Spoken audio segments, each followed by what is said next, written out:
सिद्धिभ्यः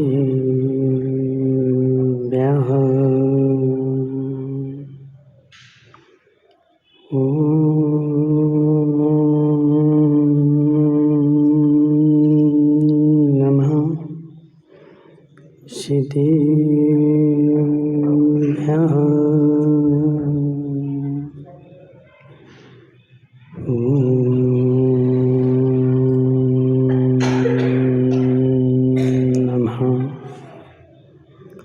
सिद्धिभ्यः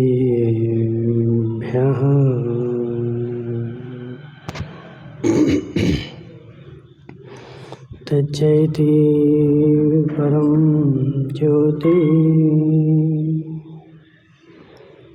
समं समस्तैर्नन्तपर्याये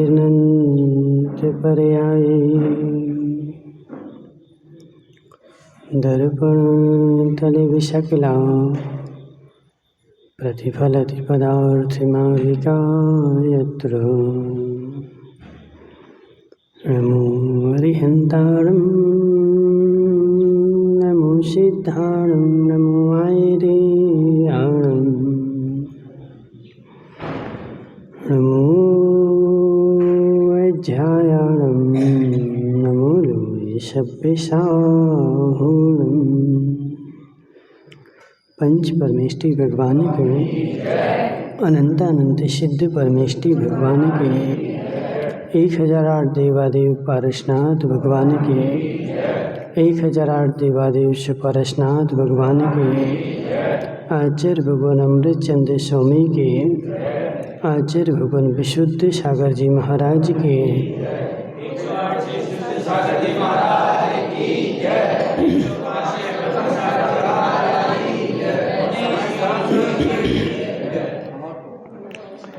मनुष्य तीर्थंकर भगवान की दिव्य देशना शादबाद वाणी जयवंत हो। आचार्य भगवान अमृत चंद्र स्वामी पुरुषार्थ सिद्धि उपाय ग्रंथ में समझा रहे हैं कि हे जीव, पुण्य का उदय बहुत सारे लोगों का होता है। पुण्य का उदय वाले लोग संसार में खूब मिल जाएंगे, लेकिन पुण्य के उदय के साथ साथ पुण्य के उदय में उनकी क्रिया क्या चल रही है, पुण्य के उदय में उनका काम क्या चल रहा है और पुण्य के उदय में उनके विचार क्या चल रहे हैं, यह सोचने की आवश्यकता है। पुण्य का बंध एक त्रियंच भी करता है, पुण्य का बंध एक कसाई जीव भी करता है और पुण्य का बंध एक सम्यक दृष्टि जीव भी करता है। लेकिन तीनों पुण्य का बंध करते हैं, लेकिन तीनों के पुण्य में महान अंतर है। समझना रमेश भाई, तुमने शक्कर खाई कभी? कैसी थी? मीठी थी। ओम प्रकाश जी, तुमने गुड़ खाया कभी? खाया था। कैसा था? मीठा था कि खट्टा था? जी बताओ। मीठा था ना। और बड़ौदिया वाले बाबूलाल जी, तुमने कभी मिश्री खाई? मिश्री कैसी लग रही थी? मीठी थी ना। शक्कर भी मीठी थी, गुड़ भी मीठा था और मिश्री भी मीठी थी। अब यह बताओ कि तीनों की मिठास में अंतर क्या है? तीनों की मिठास में अंतर क्या है? मीठा तीनों है, लेकिन तीनों में मिठास है। कोई भी खट्टा नहीं है, लेकिन मिठास में तीनों के अंतर आ गया। तीनों की मिठास एक सी नहीं है। यदि तीनों की मिठास एक सी हो जाए तो फिर अंतर क्या रहे? समझना, अंतर जो है वो मिठास में है, अंतर जो है वो मीठे पने में है। ऐसे पुण्य के बंध में भी अंतर है। प्रत्येक व्यक्ति पुण्य का बंध करता है लेकिन प्रत्येक व्यक्ति के पुण्य भिन्न भिन्न हैं। देखो, क्या नाम तुम्हारा? उकावत जी। पंकज भाई, पुण्य को गालियां मत देना, पुण्य को गालियां मत देना। पुण्य को गाली देने वाला घोर मिथ्या दृष्टि, पुण्य को हे कहने वाला घोर मिथ्या दृष्टि, पुण्य आत्मा को गाली देने वाला घोर मिथ्या दृष्टि। क्यों? क्योंकि पुण्य को गाली दी गई हो, ऐसा हमारे तीर्थंकर के पूर्व में कोई भी आगम हमारे पास उपस्थित ही नहीं है।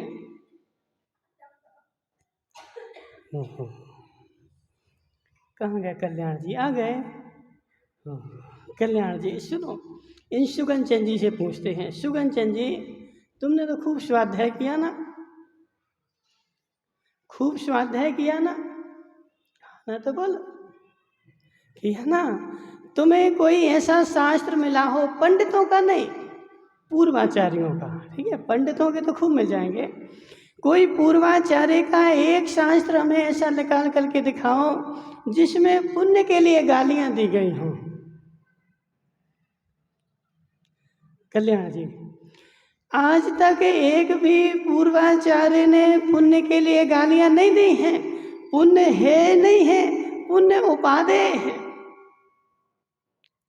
पुण्य उपादेय है। क्यों पुण्य उपादेय है? क्योंकि जो सम्यक दृष्टि को पुण्य का बंध होता है, वह मिथ्या दृष्टि को पुण्य का बंध 3 काल में नहीं होता। और जो चौथे गुणस्थान में पुण्य का बंध है, वो जो 5वें में है वो चौथे में नहीं है, जो 6वें में है वो 5वें में नहीं है, जो 7वें में है वो 6वें में नहीं है, जो 8वें में है वो 7वें में नहीं है। जैसे जैसे गुणस्थान बढ़ता है, वैसे वैसे पुण्य का बंध बढ़ता है। भोजराज भाई समझो जरा, 10वें गुणस्थान वर्ती सूक्ष्म संप्रदाय जीव एक एक समय में इतना पुण्य का बंध कर रहा है जितना तुम पूरे पूर्व कोटि काल यानी हजारों लाखों वर्षों में जितना तुम्हें पुण्य का बंध नहीं होगा, उतना 10वें गुणस्थान वर्ती जीव एक एक समय में पुण्य का बंध कर रहा है। यदि पुण्य को गालियां देने लगो तो फिर तुम्हें आगम को ही तुमने गालियां दे दी। हे जीव, पुण्य को गालियां दे करके जाएगा कहाँ? मोक्ष मार्ग प्रकाशक में लिखा हुआ है। अब देखो कल्याण जी, तुम्हें सब पढ़ना पड़ेगा, बिना पढ़े तुम्हारा कल्याण नहीं होगा। ओकावत जी, मोक्ष मार्ग प्रकाशक में लिखा हुआ है, पुण्य को गालियां दे रहा है यानी इसका पुण्य के साथ द्वेष हो गया, ठीक है ना? पुण्य को गालियां दे रहा है, पुण्य का इसके साथ द्वेष हो गया, और पाप को अच्छा बोल रहा है यानी पाप के साथ इसका राग हो गया। जो पाप से राग करेगा और पुण्य को द्वेष करेगा, उसकी क्या गति होगी? ओम प्रकाश जी, हाँ ना तो बोलो।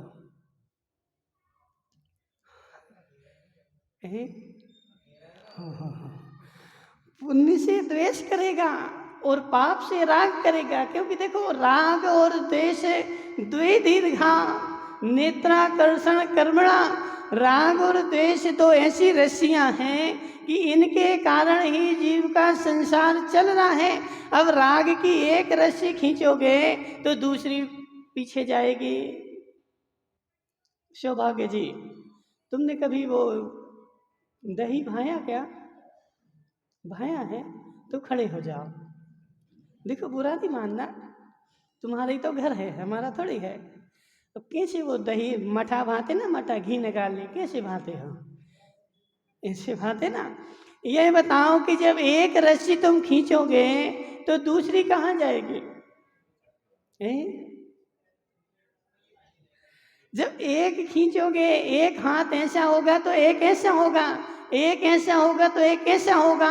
तो एक राग की, आचार्य पूजपाद स्वामी कह रहे हैं, एक राग की रस्सी और एक द्वेष की रस्सी। जब द्वेष की रस्सी खींचेगा तो राग की रस्सी आगे आ जाएगी, और जब राग की रस्सी खींचेगा तो द्वेष की रस्सी आगे आ जाएगी। यानी उसको पुण्य से द्वेष हो गया, यानी उसको पाप से राग हो गया।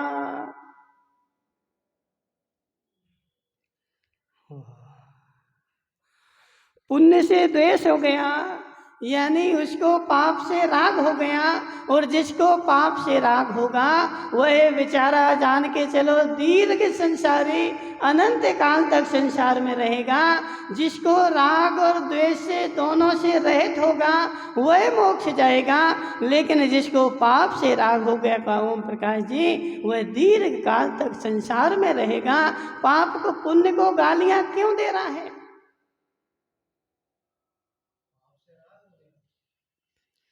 पुण्य को गालियां क्यों दे रहा है?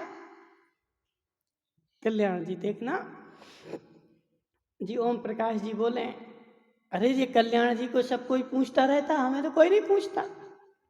कल्याण जी को सब लोग माला पहनाते, हमें तो कोई नहीं पहनाता। अब यह बताइए कि कल्याण जी को माला पहनाई जा रही है, तुम माला का द्वेष कर रहे हैं कि कल्याण जी का द्वेष कर रहे हैं कि अपने पाप का द्वेष कर रहे हैं? अपने पाप से द्वेष है तुझे कि कल्याण जी के पुण्य से राग है?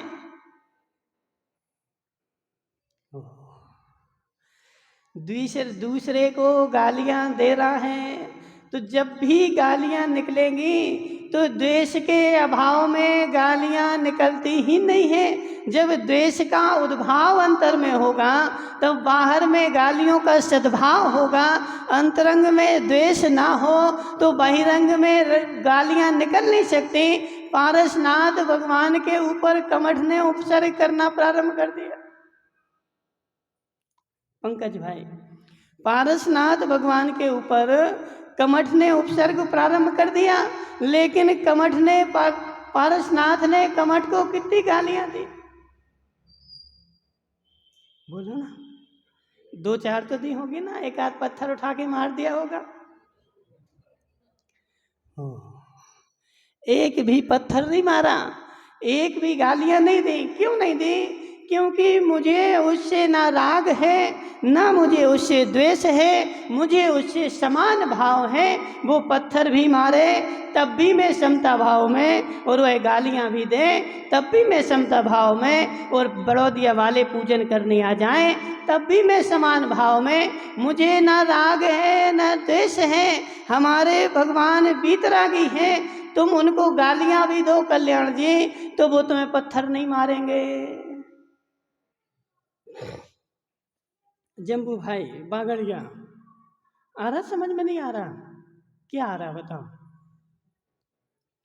भगवान को गालियां दो तो भगवान तुम्हें पत्थर नहीं मारेंगे, और भगवान की पूजन करो तो भगवान तुम्हारा कल्याण नहीं करेंगे।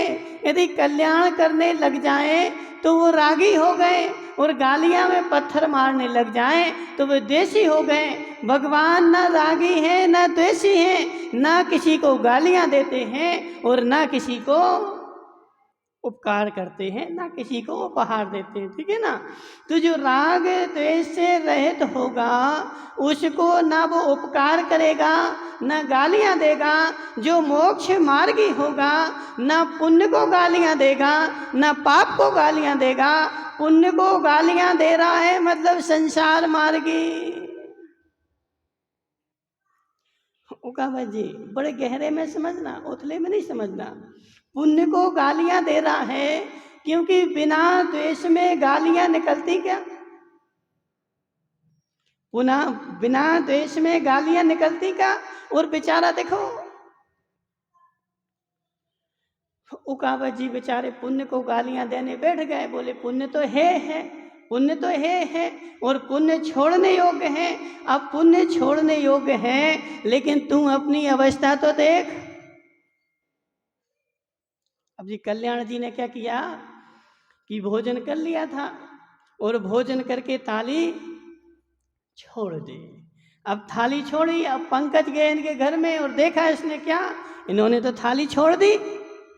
यानी थाली छोड़ रहे हो के, और इसका बेचारे का पेट खाली था, इसको थाली लगाई गई और इसने थाली छोड़ दी। बोले कल्याण जी ने छोड़ दी थी, इसलिए हम भी छोड़ दे रहे, तो बेचारा भूखों मर जाएगा। सौभाग्य चंद जी, सौभाग्यमल जी, क्या नाम तुम्हारा? सुगन चंद जी, सत्य है कि असत्य है?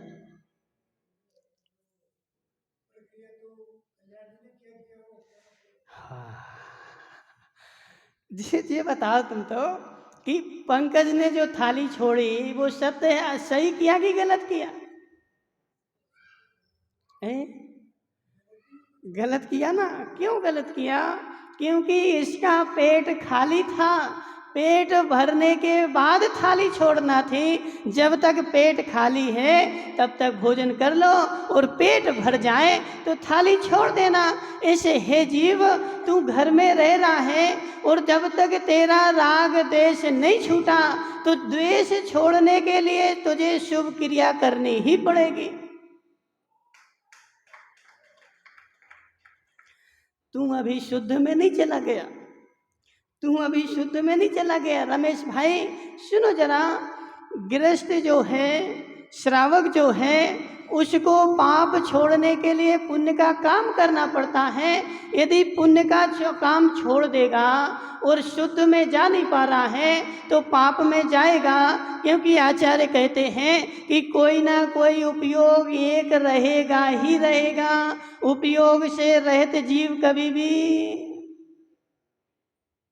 भोजराज जी, उपयोग से रहित जीव कभी भी होता है क्या? सिद्ध भगवान भी उपयोग से रहित नहीं, सिद्ध भगवान भी अपने ज्ञान दर्शन उपयोग में लीन है। कोई भी जीव उपयोग से रहित हो नहीं सकता, इसलिए कोई ना कोई उपयोग तो चलेगा। अब इसने शुभ उपयोग छोड़ दिया और शुद्ध उपयोग में गया नहीं तो कहाँ जाएगा? कहाँ जाएगा पंकज भाई? अशुभ में जाएगा कि नहीं जाएगा?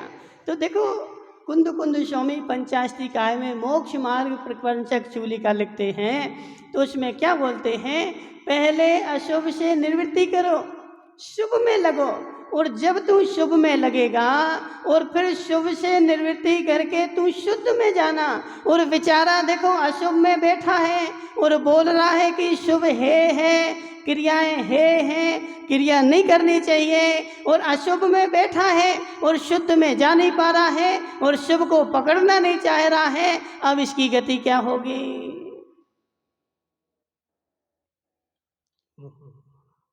रमेश भाई, हमने खूब आगम पढ़ा, लेकिन आज तक हमें एक भी आगम में नहीं लिखा कि पुण्य जो है छोड़ना चाहिए। यदि तुम्हारे पास कोई रखा हो तो हमें लाके दिखा देना। पुण्य छोड़ना चाहिए, पुण्य नहीं करना चाहिए, ऐसा किसी भी आगम में लिखा हो? पुण्य तो होता है और अपने आप छूटता है। पहले पाप छूटता है, पाप के बाद पुण्य होता है, और पुण्य छूट करके मोक्ष होता है। पाप से डायरेक्ट आज तक एक भी व्यक्ति मोक्ष में नहीं गया। कोई गया हो तो पंकज भाई तो हमें बता देना, ठीक है ना, फिर हम देख लेंगे उसको।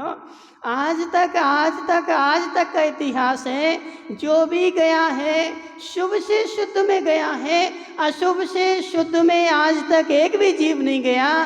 पहले तुझे बुद्धि पूर्वक अशुद्ध छोड़ना पड़ेगा, और अशुद्ध छोड़ करके, अशुभ छोड़ करके शुभ में लगना पड़ेगा। अशुहादो वृत्ति सुहे पवित्रीय जान चारित्रम। कहाँ लिखा माता हो? पीयूष की अम्मा नहीं आई आज? कहाँ गई? ओ, घर में बैठी चौकी में, चली जाए तो चौकी में। सुनो जरा, कौन है होशियार? किसको याद, कौन से पूछे बताओ? अशुहादो वृत्ति सुहे पवित्रीय जान चारित्रम। ओम प्रकाश जी, कहाँ लिखा हुआ है?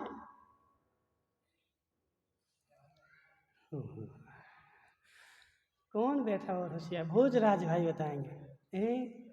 द्रव्य संग्रह 45 नंबर की गाथा में आचार्य भगवान जब चारित्र के स्वरूप का वर्णन कर रहे हैं तो व्यवहार चारित्र को बताते हुए क्या बोल रहे हैं? अशुहादोवणी वित्ति शुभे पवित्रीय जान चारित्रम, अशुभ से निवृत्ति और शुभ में प्रवृत्ति, इसको तू व्यवहार चारित्र जान। यह तेरा शुभ में जो प्रवृत्ति है वह तेरा व्यवहार चारित्र है। सिद्धांत का नियम पहले अशुभ जाएगा, शुभ में जाएगा, फिर शुभ का अभाव होकर के शुद्ध में जाएगा। और बेचारा आज ऐसा शिथिल व्यक्ति हो गया कि अशुभ से ही सीधे मोक्ष जाना चाहता है। कल्याण जी से बोला हमने, भाई कल्याण जी, कल्याण करना है तो थोड़े शुभ में लगो। बोले महाराज शुभ तो है, शुभ तो बंद का कारण है, शुभ में क्यों लगे? हम तो घर पे बैठ करके और सोफा पे बैठेंगे और सोफा पे बैठे बैठे मोक्ष चले जाएंगे। कल्याण जी, आज तक कोई सोफा पर बैठ करके मोक्ष नहीं गया है। सोफा पर बैठने वाले हे जीव, तू जैन ही नहीं है, तू जैन ही नहीं है, तू महावीर को मानने वाला ही नहीं है। क्योंकि महावीर भगवान ने क्रियावाद पूर्व का भी उपदेश दिया है, आत्मप्रवाद पूर्व का भी उपदेश दिया है। वह महावीर ठल्ले नहीं थे कि तुम्हारे लिए क्रियावाद का उपदेश देते रहे, क्रियावाद का महावीर ने उपदेश दिया है। इसलिए पंकज भाई, बिना क्रिया किए मोक्ष तुम्हारा होगा नहीं, ये आज तुम गारंटी से अपनी पुस्तक पर लिख लो।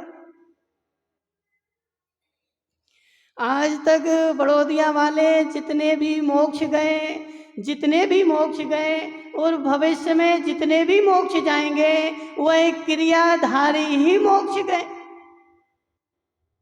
रमेश भाई देखो, बड़े गौर से सुनना, और देखो पंथवाद में नहीं सुनना, पक्षवाद में नहीं सुनना, अपनी मानसिकता में नहीं सुनना, तुम आगम की वाणी सुनना और फिर हमारे पास आना कि महाराज ऐसा कहाँ लिखा है। ठीक है ना? फिर तुम हमारे पास आना कि महाराज ये ऐसा कहाँ लिखा है। पहले तुम अपनी मानसिकता को थोड़ा विराम दो और फिर आगम की वाणी सुन करके फिर आगम से मिलाओ। देखो हमारा पंकज भाई, तुम अपनी अजित लाला से पूछना, उनसे हमने बोला था कि अजित भाई तुम मेरी बात नहीं मानना, यदि मेरी बात मानोगे तो तुम निगोद में जाओगे। ठीक है ना? ऐसा तुमसे भी कह रहे रमेश भाई, यदि तुम मेरी बात मानोगे तो नरक निगोद में जाओगे। तुम मेरी बात नहीं मानना, तुम मेरी बात मान करके फिर आगम में खोजने जाना उसको। अभी तक क्या होता है भोजराज भाई, तुम्हारा कल्याण क्यों नहीं हुआ? तुम्हारा कल्याण क्यों नहीं हुआ? तुम कहाँ अटक गए कल्याण के लिए? तुम्हारी अटकन हम बताते हैं कि जो भी आता है तुम उसकी सुन लेते हो और उसकी सुन करके मानसिकता में धारणा बना लेते हो, उसकी परीक्षा नहीं करते, आगम में नहीं मिलाते। इसलिए मैं कह रहा मेरी बात नहीं मानना। यदि मेरी बात मानोगे तो एक नया पंथ खड़ा हो जाएगा, एक नया संप्रदाय खड़ा हो जाएगा। तुम मेरी बात नहीं मानना, मेरी बात सुन करके और आगम में मिलाने जाना। यदि मिल जाए तो स्वीकार करना और नहीं मिल जाए तो छोड़ देना। रमेश भाई क्या होता है, वक्ता जब भी उपदेश दे पाएगा तो एक नए का ही उपदेश देगा। प्रमाण का उपदेश महावीर में भी ताकत नहीं कि वो प्रमाण का उपदेश दे सकें। उपदेश जब भी होगा पंकज भाई नए का ही होगा, और बेचारा नए को पकड़ करके और उसको प्रमाण मान के बैठ जाता है और फिर ना किसी की सुनना चाहता है, ना समझना चाहता है, और नरक निगोद का अधिकारी बन के बैठता है।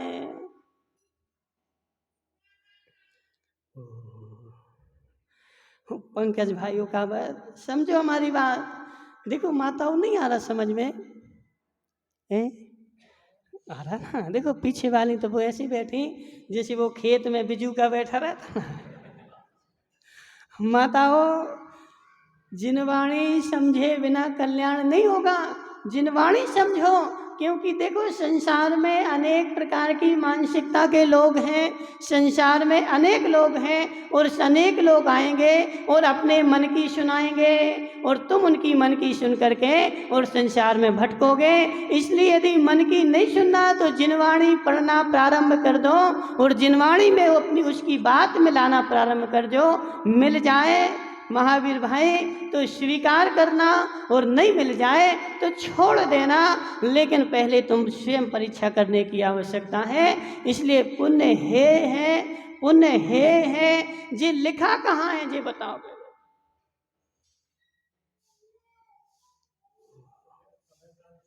समय सार जी में लिखा ना। हाँ अब देखो, अब बोला, सुनो हमारी बात सुनो तुम। ओम प्रकाश जी समय सार जी में लिखा हुआ है पुण्य है, लेकिन समय सार जी किस नए का व्याख्यान करता है?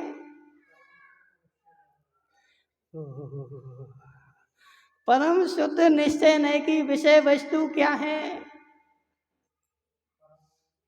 हाँ, निज शुद्ध आत्मा, ठीक है ना। परम पारिणामिक भाव आत्मा पुण्य को है बोलता है, वह तुम्हारा दृष्टि का विषय है कि वस्तु का विषय है?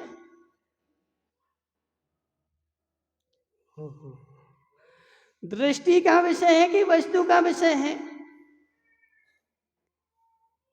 बोलो जल्दी बोलो, जल्दी बोलो फिर आगे चले। हाँ, दृष्टि का विषय है कि वस्तु का विषय है? दृष्टि का विषय है कि आचरण का विषय है? दृष्टि का विषय है कि आचरण का विषय है?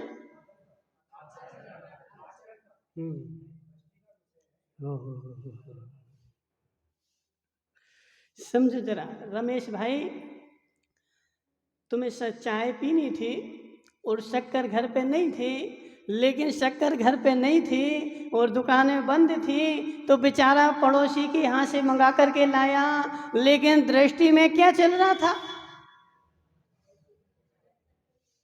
मुझे नहीं मंगाना चाहिए दूसरे के यहाँ से, दृष्टि में वस्तु चल रही थी लेकिन फिर भी मंगाने जा रहा था। क्यों? क्योंकि उसके बिना मेरा काम नहीं चल रहा है। इसलिए पुण्य से मोक्ष नहीं होगा, लेकिन पुण्य के बिना भी मोक्ष नहीं होगा।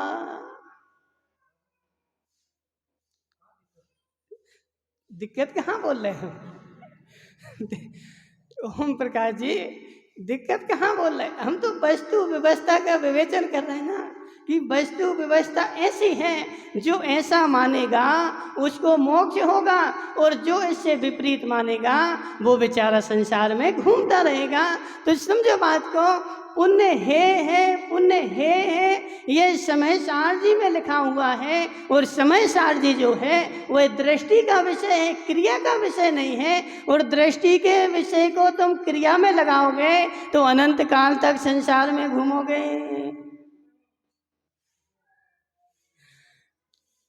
कल्याण जी, जी ओम प्रकाश जी अपने ऊपर क्या लेते हो? सुनो जरा, एक गुना की बात बता दे रमेश भाई। गुना में क्या हुआ, 10 लक्षण पर्व लगे थे और पहले दिन कौन सा दिन था? उत्तम क्षमा का दिन था। और आचार्य ऋषि जो थे ना व्याख्यान कर रहे थे किसके ऊपर?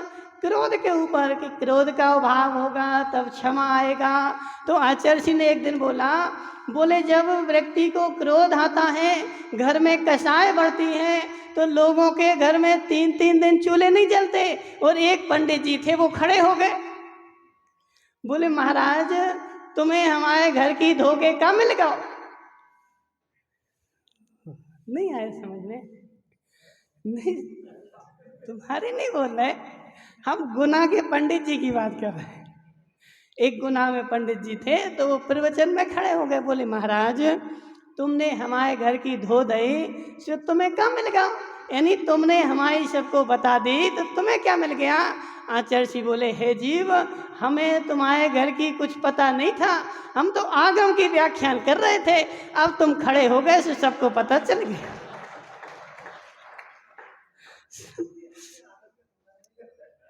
तुम्हारी चर्चा नहीं कर रहे। ओम प्रकाश जी, तुमसे हम इसलिए पूछ लेते क्योंकि तुम आगम के जानकार हो ना। हम तुम्हारी चर्चा नहीं कर रहे, हम तो आगम की चर्चा कर रहे हैं। अब क्या होता ना, देखो कल्याण जी बता दे, बुरा तो नहीं मानोगे। क्या होता है कि एक बुढ़िया थी, एक बुढ़िया। वह बुढ़िया क्या काम करती थी, वो रुई धुनकती थी। रुई धुनकने जानते ना, मशीन से। तो वह बेचारी एक दिन अपने घर के बाहर बैठी हुई थी और उसके घर के बाहर से बहुत सारे ट्रक निकल गए तो रुई के, और पूरे गांव में उसके ही धुनकने की मशीन थी और बहुत सारे ट्रक निकले। वह बेचारी बैठ गई और बैठ करके बीमार हो गई। क्यों बीमार हो गई सुनील भाई? उसने इतने सारे ट्रक देखे, वह सोचने लगी कि अब ये सारी रुई हमें धुनकना पड़ेगी। इतने सारे ट्रक आ गए, अब ये सब हमें धुनकना पड़ेगी। और वह बेचारी जो थी बैठ करके बीमार हो गई। दूसरे दिन उठी नहीं, सोई तो उठी नहीं। उसके बेटे ने बुलाया डॉक्टर को, डॉक्टर साहब इसकी नाड़ी देखो। नाड़ी तो अच्छी चल रही, अब जी उठ क्यों नहीं रही? सब उसका चेक किया, कुछ बीमार नहीं। मात्र उसको वो मानसिकता में बैठ गई थी कि इतनी सारी हमें धुनकना पड़ेंगी। अब तुम नहीं धुनको ना, जब नहीं धुनकना तो अपने मस्तिष्क में देखो, जिसकी वस्तु व्यवस्था चलती है, अब जिसके मस्तिष्क में जो चलता है वो अपने ऊपर लेके बैठ जाता। ओम प्रकाश जी, हम तुम्हारी चर्चा नहीं कर रहे, हम वस्तु व्यवस्था की चर्चा कर रहे हैं। नहीं तो हम बोल ही नहीं रहे ना तुम्हारी।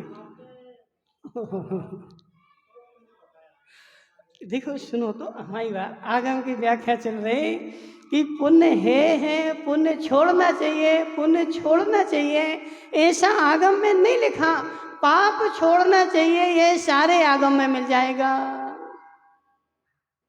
समझो, पाप छोड़ करके पुण्य में लगोगे, शुभ क्रिया में लगोगे, और जैसे जैसे तुम्हारा गुणस्थान ऊपर जाएगा वह पाप अपने आप छूट जाएगा। उसको बुद्धि पूर्वक नहीं छोड़ना पड़ेगा। पाप पुण्य जो है वह बुद्धि पूर्वक छूट जाता है, जबकि पाप को बुद्धि पूर्वक छोड़ना पड़ता है। क्या नाम तुम्हारा है? बागड़िया जी, जम्बू भाई, तुमने रुपया कमाया था? नहीं कमाया? कमाया था। तो जब पैसे कमाए थे तो कितनी मेहनत की थी? जोर से बोलो, सबको पता चल जाए। मेहनत करी थी ना, दिन भर दुकान पे बैठे थे ना। अब ये बताओ, तुम्हारे घर में जितना पैसा रखा हुआ है, जितनी मेहनत तुमने कमाने के लिए की, उतनी खर्च करने के लिए भी करना पड़ेगी है? उतनी खर्च करने के लिए करनी पड़ेगी। कल्याण जी बोले, महाराज कमाने के लिए पूरा जीवन लगता है, लेकिन जिस क्षण खर्च करने का आता है, अब भी तुम 1 करोड़ लेकर के निकल जाओ, 2 मिनट में सब खर्च हो जाएंगे। ऐसे पुण्य कमाने के लिए जीवन लगता है, लेकिन जब पुण्य का नाश होता है तो एक क्षण में सारे पुण्य का, जैसे तुम श्रेणी चढ़ोगे, त्रिप पुण्य आएगा, केवली बनोगे, त्रिप पुण्य का उदय आएगा।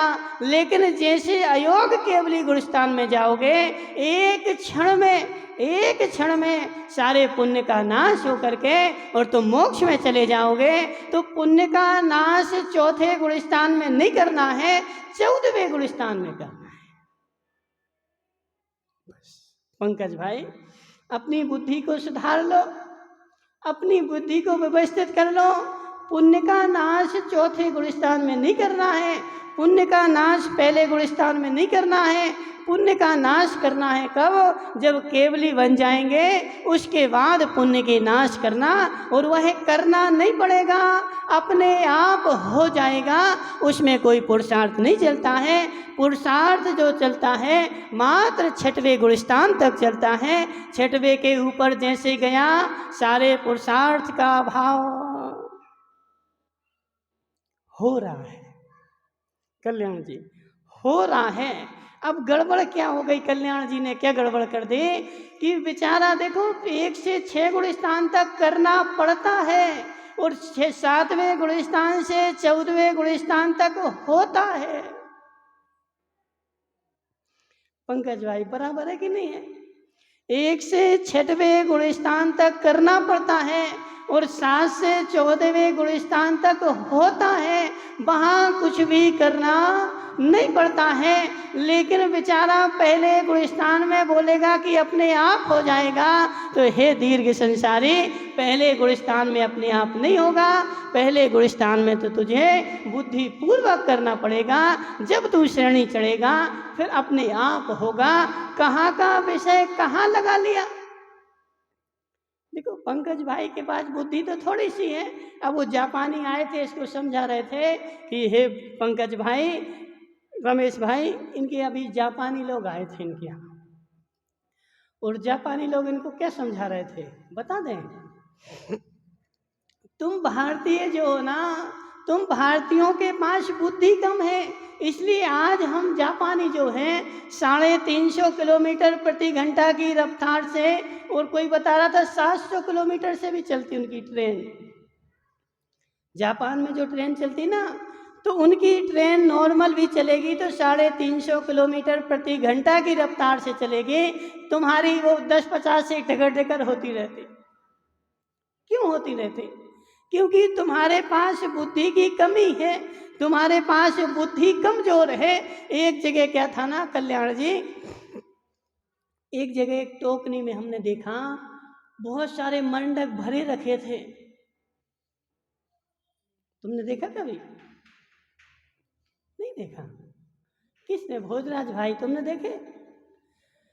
नहीं सुनाई दे रहा? तो यहाँ बैठो ना, आगे आके।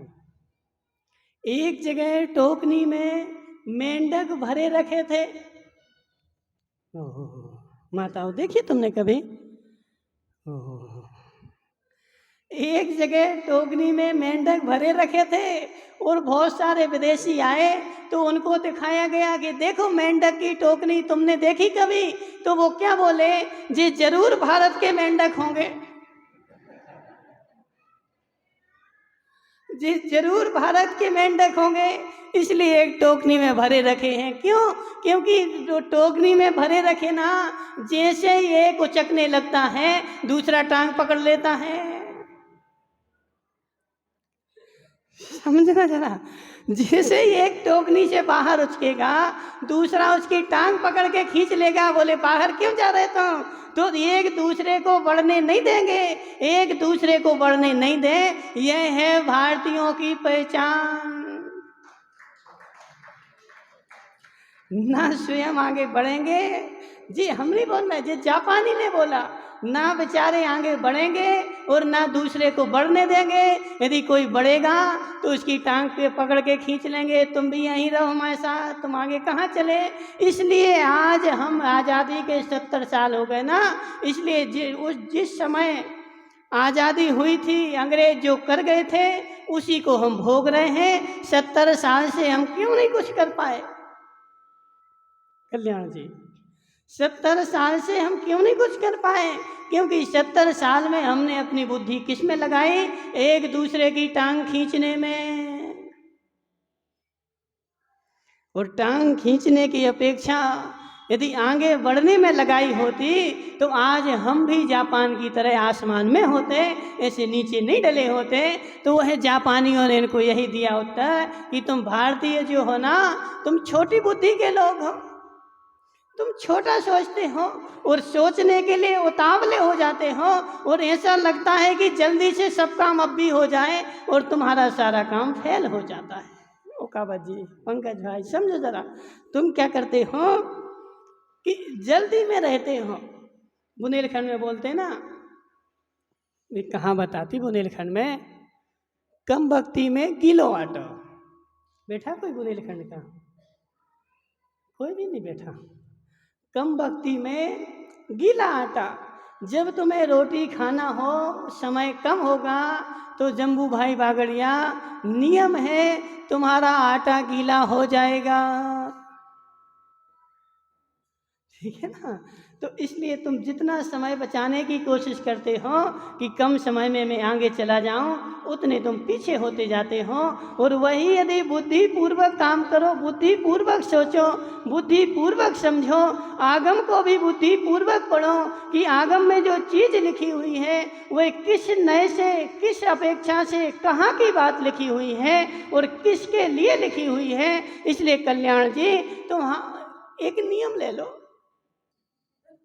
ले लोगे, ले लोगे। तुम्हारे यहाँ कोई भी आए, चाहे पंडित आए, चाहे महाराज आए, चाहे कोई भी आए और तुम्हें ऐसा उपदेश दे कि क्रियाएं हैं, क्रियाएं नहीं करनी चाहिए, तो उनसे हाथ जोड़ के बोल देना, हे महाराज, हे पंडित, तुम यह मिथ्यात्व का उपदेश हमें नहीं दे, बोल दोगे। ठीक है ना। तो उनसे एक बार पूछना कि हम क्रियाएं नहीं करें तो करें क्या, क्रिया नहीं करें तो करें क्या। बेचारा देखो संसार मार्ग में तो खूब क्रियाएं करता है, सुबह 6 बजे से दुकान खोलेगा और रात में 12 बजे तक बैठा रहेगा, दुकान में सामान बेचेगा, सब करेगा, लेकिन जब मंदिर का काम आएगा, जब धर्म का काम आएगा, सो बोलेगा ये तो सब है। हे दो भांति, हे द्विक्रिया कारक, जो क्रिया तू संसार में लगा रहा वो मोक्ष में भी लगा। यदि मोक्ष की क्रिया है तो संसार की क्रिया क्या उपादेय है। रमेश भाई बोलो ना, तुम क्या चुप हो गए। मोक्ष की क्रिया है तो संसार की क्रिया उपादेय है क्या। मोक्ष की क्रिया, धर्म की क्रिया किसके लिए है जिसने संसार की क्रियाएं छोड़ दी हैं। अब मुनि महाराज जाएं अभिषेक पूजन करने लगे, तो अभिषेक पूजन जो है ना मुनि राज के लिए है, लेकिन श्रावक के लिए उपादेय है, श्रावक को करना ही पड़ेगी। और श्रावक संसार की क्रिया तो करता है, लेकिन मोक्ष की क्रिया के लिए बोलता है कि है तो समझ लेना यह मिथ्यात्व का उपदेश है, संसार वृद्धि का उपदेश है, मोक्ष मार्ग का उपदेश। कल्याण जी नहीं आया तुम्हें समझ में, आ गया ना। तो समझना, एक दिन हमने तुम्हें कहानी सुनाई थी, कौन सी, उस बर्तन वाले के पुत्र का, बर्तन वाली थी ना वो, उसके पुत्र को संपत्ति मिल गई थी, भूल गए कि याद हो।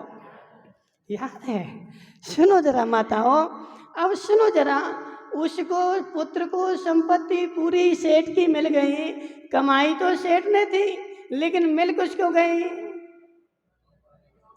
नौकरानी के पुत्र को। क्यों मिल गई, पुण्य के उदय से कि पाप के उदय से। उसका पुण्य का उदय था, और ये तो समझो जरा कि वह पुण्य का बंध उसने किया क्यों था, वह पूर्व भाव में धीवर था, धीवर। बड़ोदिया वाले क्या नाम तुम्हारा, बाबूलाल जी, सुनो जरा हमारी बात। वह पूर्व भाव में धीवर था, और धीवर के भाव में वह मछलियां पकड़ने जा रहा था, जाल कंधे पे टांगा था, और मुनिराज उसको मिल गए। पंडित नहीं मिले, कौन मिला, मुनिराज मिले। पंडित मिले होते तो नियम से भटका दिया होता, लेकिन मुनिराज मिले जो कल्याण के इच्छुक थे, और उसे वह उपदेश दे रहे थे, 7 तत्व का, 9 पदार्थ का, 6 द्रव्य का उपदेश दे रहे थे जनता को। 20 चौराहे पर वह धीवर भी वहां जाके खड़ा हो गया। हे महाराज, तुमने जो उपदेश दिया वो हमारी समझ में नहीं आया। तुमने जो उपदेश दिया ना वह मेरी बुद्धि में नहीं चढ़ा, लेकिन महाराज मैं भी अपना कल्याण करना चाहता हूँ, मुझे कोई ऐसा उपाय बता दो सरल सा कि मेरा कल्याण हो जाए। ये सारी बातें मुझे समझ में नहीं आ रही। अब मुनिराज उसको क्या बोलेंगे,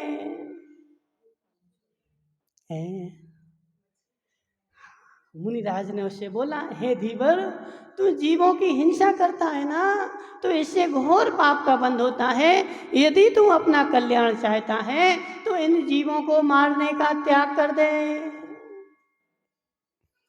धीवर बोला, महाराज यह तो मेरा व्यापार है, यदि मैं यह नहीं करूँगा तो खाऊंगा क्या? मेरे खाने के लिए कुछ बचेगा नहीं, क्योंकि मेरे पास और कोई व्यापार नहीं है। तेरे पास व्यापार नहीं है ना, तो तू एक काम कर, नहीं छोड़ सकता मत छोड़, लेकिन इतना काम तो कर ले कि तू आज से एक मछली को अभय दान दे दे। आज वो नहीं है नौतड़ा वाला जम्बू भाई, आज नहीं आएगा बेचारा। अच्छा यहाँ बैठ गया। सुनो नौतड़ा वाले, उन मुनिराज ने उसको क्या उपदेश दिया? तो एक मछली को मत मारना और सारी को पकड़ लेना। कौन सी? तेरे जाल में जो पहली मछली पकड़ी जाए उसको तू छोड़ देना, और दूसरी मछली जो पकड़ी जाए, तीसरी पकड़ी जाए, उसको पकड़ करके तू। अब पंकज भाई बोलेंगे ये क्या नियम है, पकड़ रहा चाहे पहली पकड़े चाहे दूसरी पकड़े। पंकज भाई, नियम नियम होता है, चाहे छोटा हो चाहे बड़ा हो, और छोटा नियम भी कल्याणकारी बन सकता है और बड़ा नियम भी अकल्याणकारी बन सकता है। यदि छोटा नियम भी तुमने विशुद्धि भाव से लिया, आत्म कल्याण की भावना से लिया, तो छोटे नियम से भी कल्याण हो सकता है। और बहुत बड़ा नियम ले लिया तुमने लोगों को दिखाने के लिए, तो वह नियम भी तेरा कल्याणकारी बन जाएगा। उसने एक छोटा सा नियम लिया, बोले महाराज ने उसको नियम दिया कि तू पहली मछली जो तेरे जाल में पकड़ी जाए उसको छोड़ देना, और दूसरी तीसरी जितनी पकड़ी जाए उनको तू खा लेना। बेचारे ने स्वीकार कर लिया, और स्वीकार करके कायस्वर कर लिया कि मैं जैसा महाराज ने कहा वैसे ही करूँगा, और जाल लेकर के पकड़ने गया। और पहले बार में ही राकेश भाई, राकेश नाम ना तुम्हारा, हैवी वाटर वाले राकेश भाई, पहले जाल में बहुत बड़ी मछली फंस गई। अब हम होते तो क्या करते हैं? हम होते तो क्या करते? बोले नियम तो आज ही लिया ना, अब एक काम करेंगे, कल से पालेंगे, आज तो पड़ी फंस गई ना, तो चलो लेके चलते हैं, कल से छोड़ देंगे, आज की छूट है। लेकिन उसने मायाचारी नहीं करी, नियम लिया ना। उसने पहली मछली के ऊपर अपने वस्त्र में से कपड़ा फाड़ा और बांध करके उसको छोड़ दिया। पहली है ना, इसको अभय दान दिया।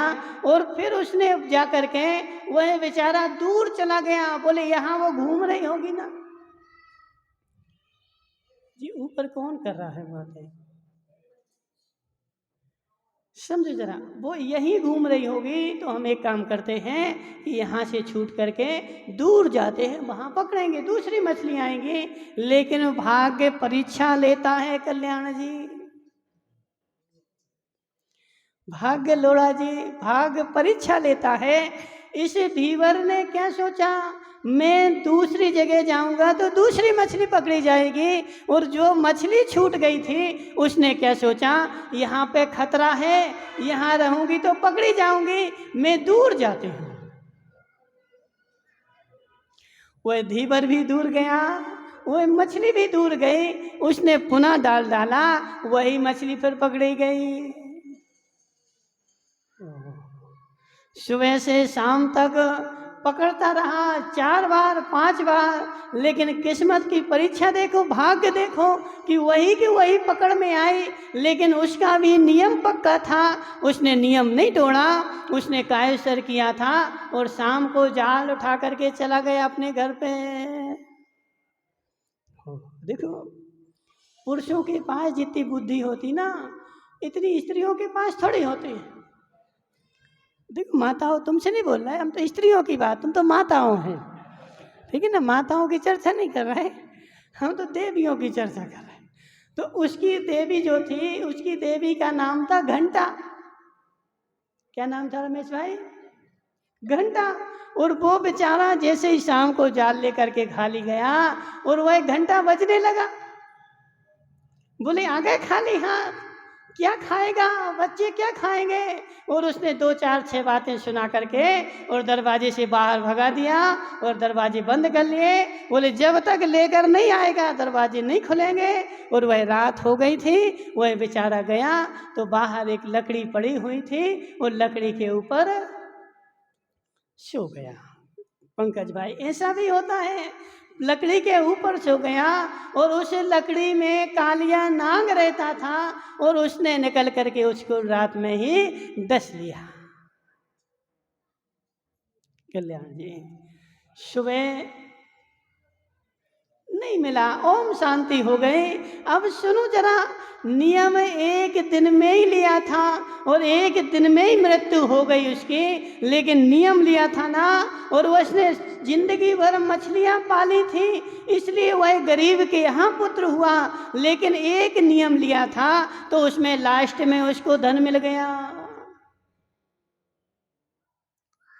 एक छोटा सा नियम और एक छोटे से नियम को उससे इतना पुण्य का बंध हुआ कि उसने कमाया कुछ नहीं था, कमाया था सेठ ने, लेकिन भोगने मिला किसको, उस धीवर को। छोटा सा नियम लिया लेकिन उसने तोड़ा नहीं था। प्रिंस भाई समझो जरा, लेकिन हमारी बुद्धि कैसी चलती है। बोले महाराज इतना तो चलता है, सत्य है कि नहीं, ये तो चलता है। और हम फेल कहाँ हो जाते, जहाँ परीक्षा की घड़ी आती है वहाँ हम फेल हो जाते हैं और जीवन भर का किया कराया हमारा माटी में मिल जाता है। लेकिन उसके परीक्षा की घड़ी आई, वह फेल नहीं हुआ और फेल नहीं होने के कारण उसको तीव्र पुण्य का बंध हुआ। अब पुण्य की चर्चा कर रहे थे ना, अब इसका पुण्य जो है ना मायाचारी पूर्वक नहीं बंध हुआ था, विशुद्धि पूर्वक उसने बंद किया था, इसलिए वह जीवन भर के लिए सुखी हो गया। कल्याणमल जी उसने पुण्य का बंद किया था विशुद्धि पूर्वक, इसलिए उसको पूरी संपदा मिल गई और वह संपदा उसके लिए सुखदायक हो गए। इसलिए पुण्य सर्वथा है नहीं है, पुण्य कथनचित है। और वो भी कब, जब 7वें गुणस्थान से ऊपर जाओ और 13वें गुणस्थान में चले जाओ, फिर पुण्य पर दृष्टि नहीं रखना। लेकिन जब तक तुम श्रावक हो, मिथ्या दृष्टि हो, 4थे गुणस्थान में हो, तब तक पुण्य की क्रिया करनी ही पड़ेगी। और यदि अभी हे बोल दोगे तो नरक निगोद के लिए तैयार रहना, क्योंकि ऐसा आगम का स्वरूप है ही नहीं है। आगम में पुण्य की क्रिया करने का भी उपदेश आगम में दिया गया है, ऐसा आचार्यों ने कहा है। इसलिए लोढ़ा जी जब तक मैं शुद्ध में नहीं जाता हूँ तब तक मुझे शुभ में, कल्याण में जी ठीक है, जब तक तुम शुद्ध में नहीं जा रहे तब तक शुभ में लगे रहो। लेकिन जिस क्षण शुद्ध में चले जाओगे फिर शुभ को छोड़ देना। लेकिन जब तक नहीं जा पा रहे, देखो ऊपर जाना ना, सीढ़ियां ऊपर चढ़ने के लिए उपादेय हैं कि है। पंकज भाई सीढ़ियां छत पे जाने के लिए उपादेय हैं कि है, उपादेय है ना। तो छत पे चढ़ने के लिए तो उपादेय हैं, लेकिन चढ़ने के बाद है। और जो नीचे खड़ा है वो बोलेगा सीढ़ियां हैं, सीढ़ियां हैं, तो बेचारा 3 काल में भी ऊपर नहीं जाएगा।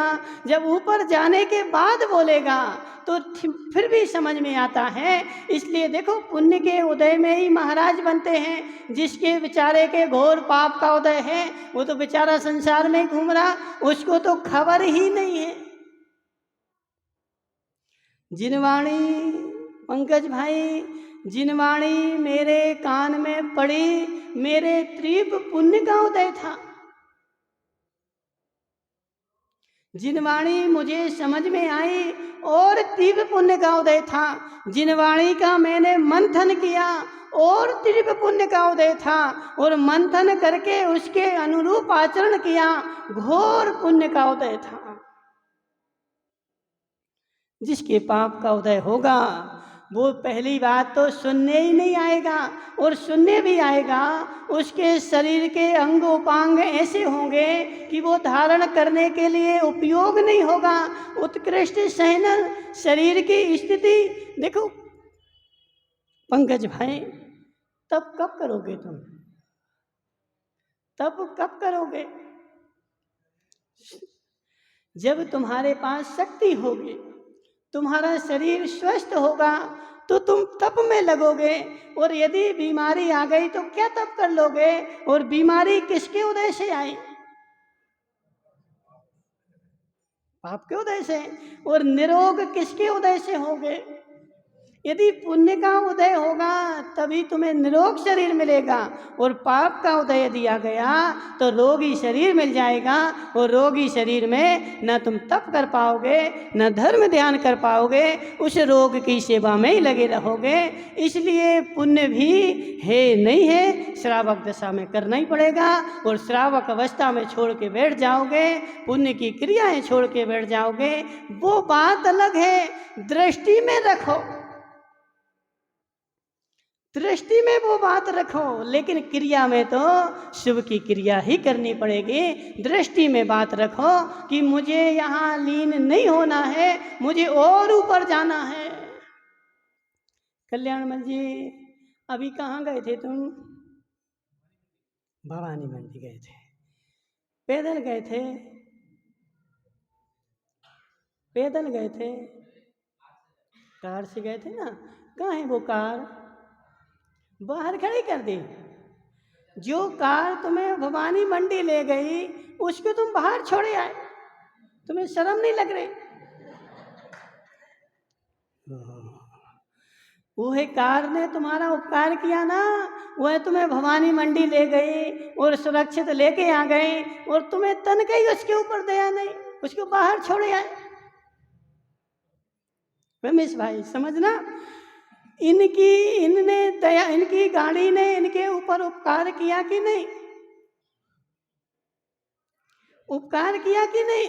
अब समझो तुम्हें भवानी मंडी जब जाना था तब गाड़ी में बैठे थे, तो गाड़ी में तो बुद्धिपूर्वक बैठे थे, लेकिन बुद्धि में ऐसा चल रहा था कि मुझे भवानी मंडी जाना है इसलिए बैठा हूँ, हमेशा के लिए नहीं बैठा हूँ, जब आ जाऊँगा तो उसमें से उतर जाऊँगा, इसलिए मुझे मोक्ष जाना है। और मोक्षार्थी के लिए पुण्य की क्रिया करनी पड़ेगी, बिना करे मोक्ष जाएगा नहीं, लेकिन उसी में लगा रहेगा तो मोक्ष नहीं जाएगा। मस्तिष्क में उसके चलेगा कि इससे मोक्ष नहीं होगा, लेकिन इसके बिना भी मोक्ष। पंकज भाई नहीं आ रहा समझ में? आ रहा समझ में?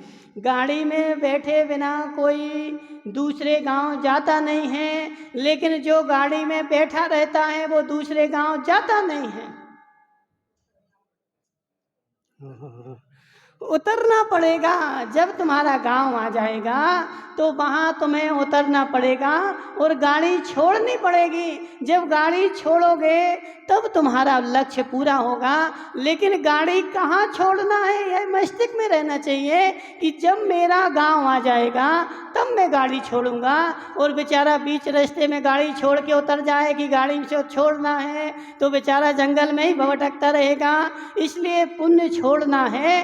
कहाँ छोड़ना है? जब तुम्हारे लक्ष्य की पूर्ति हो जाए तो पुण्य की क्रिया छोड़ देना, लेकिन जब तक लक्ष्य की पूर्ति नहीं हुई है तब तक पुण्य की क्रिया का सहारा लेना ही पड़ेगा। उसी के सहारे में मोक्ष जाऊंगा, बिना उसके मोक्ष जाने वाला नहीं हूँ। बोले शांतिनाथ भगवान की।